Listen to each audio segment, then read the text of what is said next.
All right, guys, welcome to day 23. So today I did some paused straight bar dips, some paused close grip pull-ups, and a single set of 200 squats. So again, today I just wanted to focus on training my upper back strength with the paused pull-up, focusing on scapular retraction again. So trying to train that musculature of my upper back to help hold that position at the top of the pull-up, strengthen those muscles between my shoulder blades.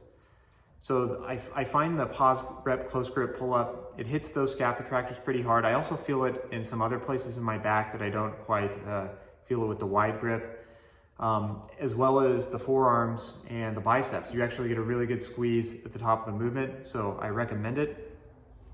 Also for squats, I just did a single set of 200 for just a little bit of quick conditioning. Today I'm going to tell you about straight bar dip. Now, I think this is an absolutely awesome exercise. It's one of my favorite pushing variations. At the top, when you're in this top position, you want to make sure that you keep your shoulders pressed down away from your ears.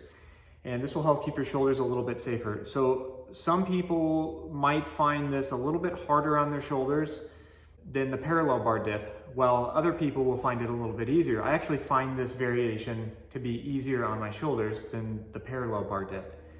And I think it might have to do with the range of motion. You don't go quite as low in the straight bar dip, but it targets pretty much the same musculature. You get your pecs, your triceps, your shoulders.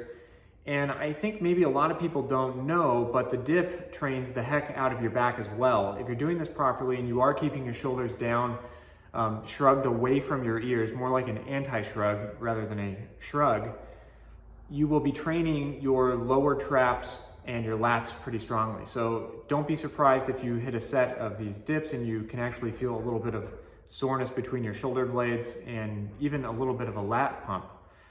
So for grip, you can take a wide grip, narrow grip, and anything in between. I usually just go with shoulder width and maybe a little bit wider. And like I said, overall, I like this movement a lot, and I like it better than the parallel bar dip. It's a really great exercise. The only downside I would say is it's more difficult to load than the parallel bar dip. So it's a little bit more unnatural. You can try and use a weight belt. It kind of makes the balance feel a little bit weird, and getting up to a high bar can be very difficult with a weight belt.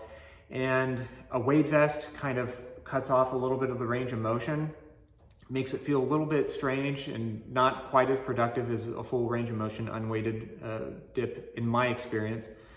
But overall, big fan of this movement. I highly recommend you incorporate it into your program. If you have a history of shoulder issues, ease into it. So the way I prefer to use this as a general pushing variation, I cycle it through push-ups and stuff like that, and as well as other dip variations, including the parallel bar dip or a weighted dip.